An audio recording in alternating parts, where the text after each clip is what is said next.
नमस्कार दोस्तों, स्वागत है आप सभी का पाथफाइंडर पर। आपने रिसेंटली देखा होगा कि चाइना के कई सारे सरकारी दफ्तरों के द्वारा इंडिया की कोविड डेथ्स का मजाक उड़ाया गया था। और ये चीज चाइना ने केवल इंडिया की कोविड डेथ्स को लेकर नहीं करी, बल्कि और कई सारे अन्य सेक्टर्स में चाइना ने ऐसा किया कि बेसिकली जो भारत में फिलहाल चल रही कोविड की क्राइसिस है उसको लेकर चाइना अपना प्रचार करने की कोशिश कर रही है। बेसिकली भारत की जो कोविड त्रासदी है, चाइना उसको अपने एक प्रचार के उपकरण के रूप में यूज कर रही है। तो जानेंगे कि कहां कहां पे ये सब इंसिडेंट्स हमें देखने को मिले हैं, इसके बारे में डिटेल में आपके साथ बात करी जाएगी। चलिए स्टार्ट करते हैं। राइट, सो देखिए, जहां एक तरफ हम देख रहे हैं कि दुनिया भर के कई सारे देश, कई सारे नागरिक हैं भारत की मदद करने के लिए उतरे हैं इस पर्टिकुलर संकट के बीच में, वहीं पे चाइना इस पर्टिकुलर संकट का बद इस्तेमाल कर रही है, गलत इस्तेमाल कर रही है। वो कैसे कर रही है उसको समझ लेते हैं। सबसे पहले चाइना की जो मीडिया है, चाइना की जो स्टेट मीडिया है, उन्होंने बेसिकली कई सारी ऐसी कैंपेन्स को ऑनलाइन चला दिया है। ये यहाँ पर जो सबसे बड़ी कैंपेन देखने को मिली है वो देखने को मिली है चाइना का एक बहुत ही बड़ा प्लेटफॉर्म है वाइबो के नाम से। जैसे दुनिया भर में ट्विटर चलता है, वैसे ही चाइना ने अपना एक ट्विटर बनाया हुआ है जिसको कि वो लोग वाइबो बोलते हैं। और इसमें पिछले एक हफ्ते में, पिछले 7 दिनों में जो सर्च टर्म इंडिया है, ये कम से कम 139 मिलियन टाइम्स बात सामने आई है। इतना ही नहीं, इंडियन एपिडेमिक की जो सर्च टर्म है, it started to begin trending in the month of April, और उसके बाद इस पर्टिकुलर सर्च टर्म को 1.86 बिलियन टाइम्स देखा गया है वाइबो के ही प्लेटफॉर्म के ऊपर। वाइबो, जो लोग नहीं जानते हैं, बेसिकली ट्विटर की तरह ही काम करता है, और ये बेसिकली वाइबो का एक सिंबल है जो कि आप यहाँ पे देख सकते हैं। यहाँ पे सबसे पहला एग्जाम्पल, और ये सबसे अनफॉर्चुनेट बात है जो कि चाइना के द्वारा कही गई है। चाइना का बेसिकली एक दफ्तर है, दफ्तर का नाम है central political and legal affairs commission. ये उनका एक आयोग है जिन्होंने वाइबो के ऊपर एक पोस्ट को शेयर किया था। 1 मई की ये बात है। इन्होंने पोस्ट में क्या लिखा था? इन्होंने लिखा था China lighting a fire versus India lighting a fire. तो बेसिकली ये दिखाना चाह रहे थे कि चाइना तो जब आग लगाता है तो वो रॉकेट्स को उड़ाने के लिए आग लगाता है, लेकिन इंडिया जब आग लगाता है तो वो क्रिमेशन करने के लिए आग लगा रहा है, जो कि काफी खराब बात है। ये देखते हुए कि भारत में कोविड का संकट काफी खराब तरीके से चल रहा है, आपको मालूम होगा मौतों के आंकड़े डेली बहुत ज्यादा बढ़ रहे हैं। तो ये वाली पोस्ट जो थी 1 मई को लगाई गई, और ये पोस्ट ऑब्वियसली वायरल हो गई। और यहां पर इन्होंने ये कंपेयर किया कि चाइना और इंडिया ने कोविड-19 महामारी के बीच में किस तरीके से दोनों देशों ने परफॉर्म किया है। केवल इतना ही नहीं दोस्तों, इसके बाद इस पोस्ट को डिलीट करवा दिया गया था। राइट, आप यहां पे देख सकते हैं इस पूरी की पूरी पोस्ट की कवरेज केवल इंडिया और चाइना में नहीं, यूएसए तक ये पोस्ट गूंजी थी, और यूएसए में भी इसको लेके बहुत ज्यादा कवरेज करवाई गई थी। हैरानी वाली बात यह है कि जिस कमीशन के द्वारा ये पोस्ट डाली गई थी, इस कमीशन को हेड करने वाले इंसान का नाम है गुओ शेंकुन, जो कि सीपीसी में एक काफी ऊंचे लेवल के अधिकारी भी हैं। अगेन, ये केवल एक अकेली पोस्ट नहीं थी। जस्ट कुछ ही दिन पहले की बात है, 30 अप्रैल को एक और पोस्ट डाली गई थी वाइबो के ऊपर, और ये जो चाइना का पब्लिक सिक्योरिटी एडमिनिस्ट्रेशन ब्यूरो है, जो कि उनकी मिनिस्ट्री ऑफ पब्लिक सिक्योरिटी के तहत काम करने वाला ब्यूरो है, उन्होंने अपने ऑफिशियल वाइबो अकाउंट से इस पोस्ट को डाला, ये दिखाते हुए कि किस तरीके से चाइना ने कोविड-19 के टाइम में वुहान में कितनी तेजी से अस्पतालों को बनाया था, और किस तरीके से इंडिया में ये फ्यूनरल पायर्स की जो हाइट है ये बढ़ती जा रही है। नाउ, ये भी काफी ज्यादा खराब बात थी जो कि अगेन यहाँ पे चाइना के एक ऑफिशियल दफ्तर के द्वारा किया गया था। हालांकि बहुत ज्यादा क्रिटिसिज्म होने के बाद इस पोस्ट को भी यहां से हटवा लिया गया था। आप यहां पे देख सकते हैं, साउथ चाइना मॉर्निंग पोस्ट का ये वाला पर्टिकुलर आर्टिकल है, official Chinese social media accounts forced to delete post mocking India's कोविड-19 डेथ टोल। आप यहां पे ध्यान से देखिए कि इन चीजों को डिलीट तो करवा दिया गया है, लेकिन अगर चाइना के कुछ सरकारी दफ्तर ऐसी पोस्ट को करते हैं तो ऑब्वियसली इसके चलते सोशल मीडिया पे कई सारे ट्रेंड्स शुरू तो हो ही जाते हैं। कई सारे लोग हैं जो कि शायद पहले कुछ ना बोलते, लेकिन इन ट्रेंड्स को देखने के बाद कई सारी चीजें बोलना शुरू कर देते हैं। अब देखिए किस तरीके से चाइना के वाइबो के ऊपर एंटी इंडिया प्रोपेगेंडा शुरू हो जाता है।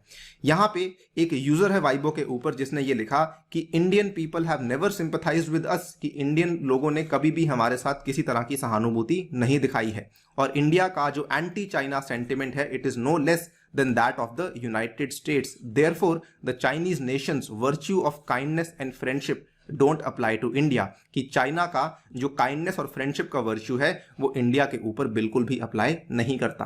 अगेन ये भी कहानी का अभी एंड नहीं हुआ है, कई सारी और चीजें हमें देखने को मिली।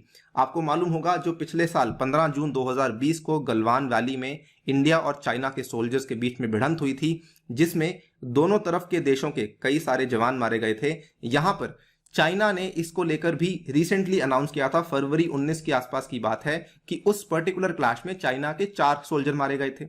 इस चीज को लेकर भी एक यूजर ने कमेंट कर दिया। उस यूजर ने यह कहा कि sympathise with India I really can't. वो बेसिकली इसलिए कह रहा था क्योंकि ये वाले 4 सोल्जर जो है ये इंडियंस ने मारे हैं, तो मैं इंडिया के साथ सिंपथाइज कैसे करता हूं, कैसे कर सकता हूं। और यहां पर भी इस यूजर ने यह भी कहा कि basically the images of 4 Chinese soldiers were juxtaposed with the pictures of the कोविड-19 पैंडेमिक फ्रॉम इंडिया, कि एक तरफ उसने ये 4 सोल्जर्स की इमेज लगा दी और दूसरी तरफ इसने कोविड-19 पैंडेमिक की इमेज लगा दी फ्रॉम इंडिया, ये कहते हुए कि मैं इंडिया के साथ किसी तरह की सहानुभूति नहीं रखता हूं।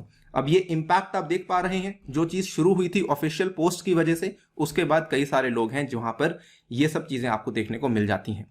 इतना ही नहीं, again story does not and over here, the propaganda is actually very very deep. इसको ध्यान से देखिए। चाइना ने अपने प्रोपेगेंडा के थ्रू इंडिया और यूएस के रिलेशंस को भी खराब करने की कोशिश करी दोस्तों।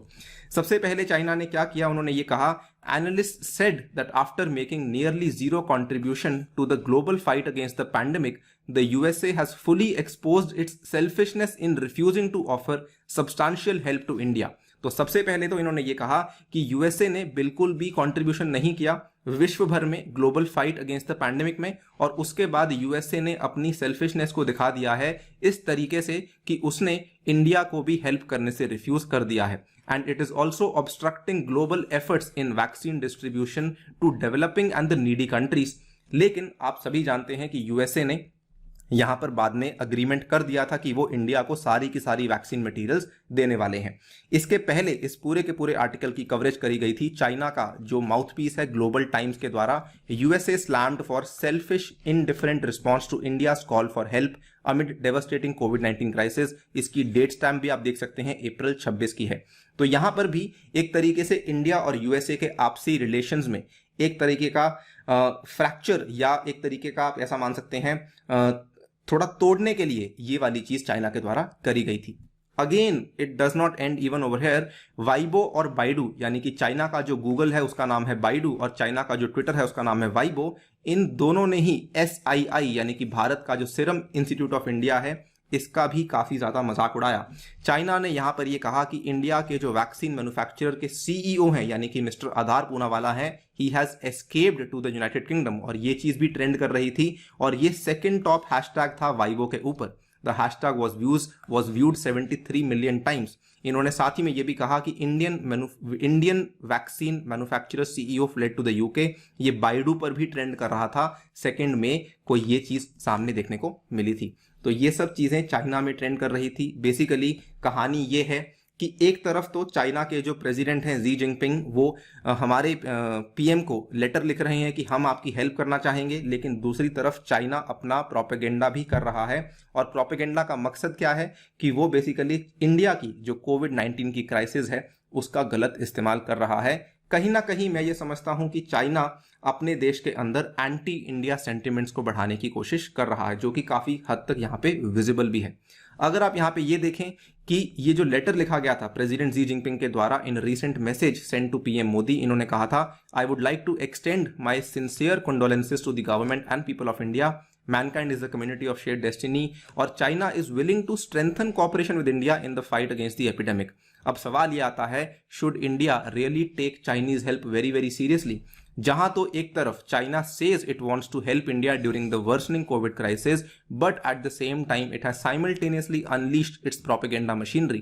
वो यहां पर पूरा का पूरा बेसिकली अपना प्रचार करने के लिए उन्होंने अपनी मशीनरी को अनलॉक कर दिया है। And to up against India when thousands of people are dying every day and millions of citizens are suffering. ये काफी बड़े बड़े सवाल हैं दोस्तों। इस वीडियो से आपको क्या सीखना है? स्टेट अगर कुछ करती है, नेशन अगर कुछ करती है, कुछ दफ्तर अगर कुछ करते हैं तो लोग उससे काफी कुछ सीख जाते हैं। सो इट्स वेरी इंपॉर्टेंट कि जो आपके गवर्नमेंट ऑफिसेज हैं वो बहुत ध्यान से बोलें क्या चीज में बोलने वाले हैं, क्या चीज वो सोशल मीडिया पे लिखने वाले हैं। वीडियो को यहीं पे करता हूं समाप्त, लेकिन जाने से पहले आपको बताना चाहूंगा इस शनिवार के दिन यानी कि कल आपसे हम मिलेंगे सुबह 8 बजे और आपके साथ डिस्कस करेंगे पॉलिटी के एमसीक्यूज को। क्लास का लिंक नीचे डिस्क्रिप्शन में आपको प्रोवाइड करवा दिया गया है। इसके बाद अनअकैडमी कॉम्बैट में आपको हिस्सा लेना नहीं भूलना है। मेरा कोड यूज करना है अनि यूपीएससी। जो लोग विजेता होंगे वो लोग अनअकैडमी की सब्सक्रिप्शन भी यहाँ पे जीत सकते हैं। साथ ही में पाथफाइंडर की नई टेस्ट सीरीज अपडेट कर दी गई है, इसमें भी अगर आपको हिस्सा लेना है तो मेरा कोड यूज करके हिस्सा ले सकते हैं। इसके अलावा अगर आप लोग अनअकैडमी की सब्सक्रिप्शन परचेज करना चाहते हैं तो यहाँ पर कई सारे बैचेस शुरू कर दिए गए हैं और इन बैचेस में आपके पास 2 तरह की ऑप्शंस अवेलेबल हैं। या तो आप प्लस सब्सक्रिप्शन ले सकते हैं या फिर आप आइकॉनिक सब्सक्रिप्शन ले सकते हैं। प्लस में अगर आप लोग मेरा कोड यूज करते हैं ANI UPSC, आपको सीधा 10% डिस्काउंट मिल जाएगा। आइकॉनिक में भी आपको डिस्काउंट मिलेगा 10% का, लेकिन आइकॉनिक में आपको पर्सनल मेंटर भी साथ में मिल जाता है जो कि आपकी तैयारी में आपके साथ रहता है। तो आप यहाँ पे सब्सक्रिप्शन को अगर परचेज करते हैं, साथ में आपको कई सारे अन्य ऑफर्स भी हैं जिसमें कि आपको प्रिंटेड किताबें भी मिलती हैं 10,000 रुपए की। इसके अलावा आपको मेगा सब्सक्रिप्शन ऑफर है कि 1 साल की बजाय आपको 16 महीने की सब्सक्रिप्शन मिलती है एंड यूजिंग माई कोड आपको 10% का डिस्काउंट अवेलेबल करवा दिया जाएगा। With that I take your leave. Thank you for listening. Stay tuned and stay safe.